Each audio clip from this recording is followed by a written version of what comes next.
then you're singling him out, and hence you lose the protection of the klal. Welcome to Prism of Torah with Rabbi Saf Aaron Prisman, engaging Divrei Torah, packed with stories and practical insights. Find us wherever you get your podcasts or at prismoftorah.org.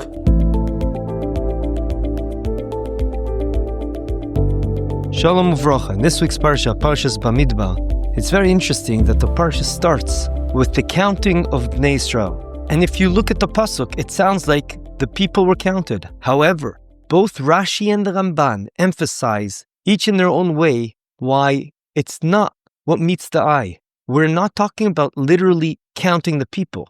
And why are they saying that? That is because they are familiar with the prohibition that's brought in Parashat Ki Sisa, which is also Gemara in Brachos, Samech Beis Amud Beis, that counting people directly can cause a plague, as tragically occurred when David HaMelech did so. So it can't be Elamai, it's counting through coins, through Machatzita Shekel, through a coin, and that's what we're counting. The question I want to raise and discuss is, why is counting so dangerous? Why does it trigger this severe spiritual punishment? What is happening when you count a person that triggers this? So the traditional answer, like Rashi says in Ki Tisa over there, it's Ain Hara. However, I want to share with you something my friend, Rav Daniel Altmark, showed me. And that is a Moradek Rabeinu Bechayi in Parshas Ki Tisa over. He says, I think, a mind-boggling concept, which is the ripple effect of counting single people. When you count a single person, then you're singling him out. And hence you lose the protection of the klal, of the community, of being a part of something. Once you're isolated from the group, and that is what counting does, when you count a person, then you lose the collective merit. It's like a shield from, you're exposed now to individual judgment, and all kinds of things can happen to you where you were secure when you were part of a klal.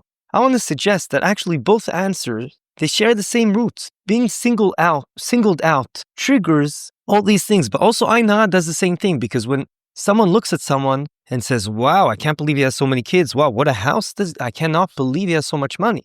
That also triggers a singling out of a person. And in Shamayim, it could trigger, especially when we have a certain thought. We said actions, words, and thoughts of a person has a huge effect, especially when a Yid does such a thing. So upstairs in Shamayim, they say, wait a second, maybe he's right. Is he really well deserving of everything? Even though maybe now HaKadosh Baruch Hu is working with Midas HaChesed, now let's open the books and see if he's well deserving. That's danger. And hence, singling someone out, whether it's being done by the mechanism of Ain Hara or just singling out because you're counting him, all these things have a very dangerous, detrimental impact. The story with Isha Shunamit, when she was offered royal advocacy, she declined and said, Betoch ami ani yoshevet, within my people I dwell. She preferred to make sure that she's always part of the klal, and by that she realized she doesn't want to risk the individual exposure. Perhaps this is also the reason that there's only 2 mitzvahs out there, positive commandments, that if you do not do them, you get the extreme punishment of kares, karet being disconnected from Klal Yisrael. And that's Brit Milah, because I think by that you're screaming out, I'm not part of the klal. And also Korban Pesach. Korban Pesach, as Klal Yisrael said, the ones who were impure and hence could not do Pesach, they begged Hashem and Moshe Rabbeinu, please give us an opportunity to be part of Klal Yisrael and do Pesach Sheni. I want to add one more idea to this. Chazal teach us in the last Mishnah in Shas, Mishnah in Uktzin, Chazal teach us that the vessel, the kli of capable of holding Hashem's bracha is shalom. Now shalom, we know, is also the root for the word peace and harmony. And also shalom shares the root with shalem, complete, something complete, wholesome. And I think it's the same idea. When everyone works together as a unified team, no one being singled out, then what that does is it achieves peace, harmony, wholeness. And hence we become a collective Klal Yisrael together with not only shields from harm, but it creates also in a positive way the vessel to get bracha from HaKadosh Baruch Hu.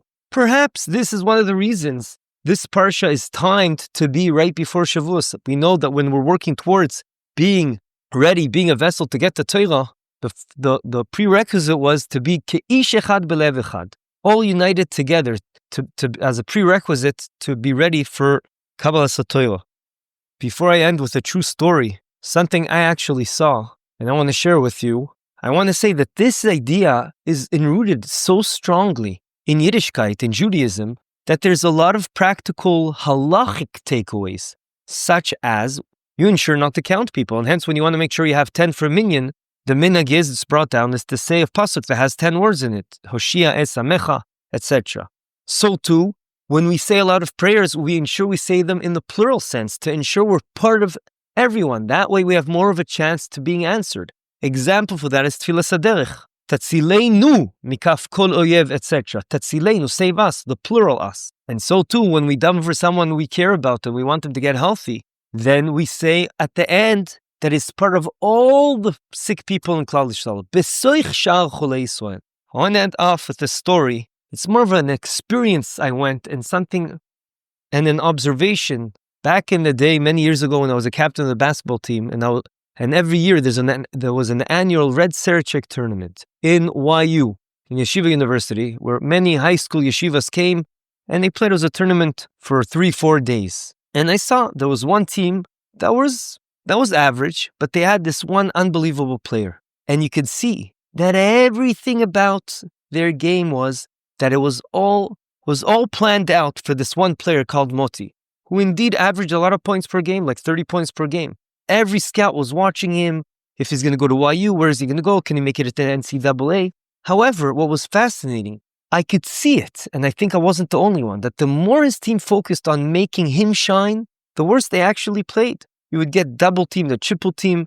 Without going into all the details, his teammates already didn't even have confidence in themselves. Everything was about planning out for this player. Meanwhile, I looked at other teams that didn't really have any superstar. They had 5 guys who were also average, but each averaged 12, 15 points. They trusted in each other. They worked together.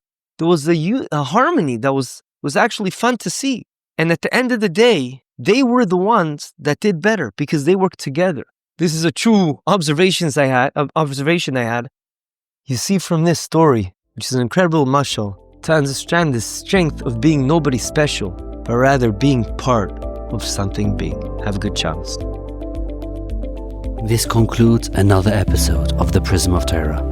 Thank you for tuning in today. We hope you enjoyed it and learned something valuable. If you did, please subscribe to the podcast and give a 5-star rating. You can also find this podcast wherever you get your podcasts or our own website, prismoftorah.com, where we have a full archive of all our past episodes. We would like to thank Yona Vefa for the recording equipment and Eli Podcast Productions for handling all our post-podcast productions. Join us next week for another enlightening conversation on the Prism of Torah.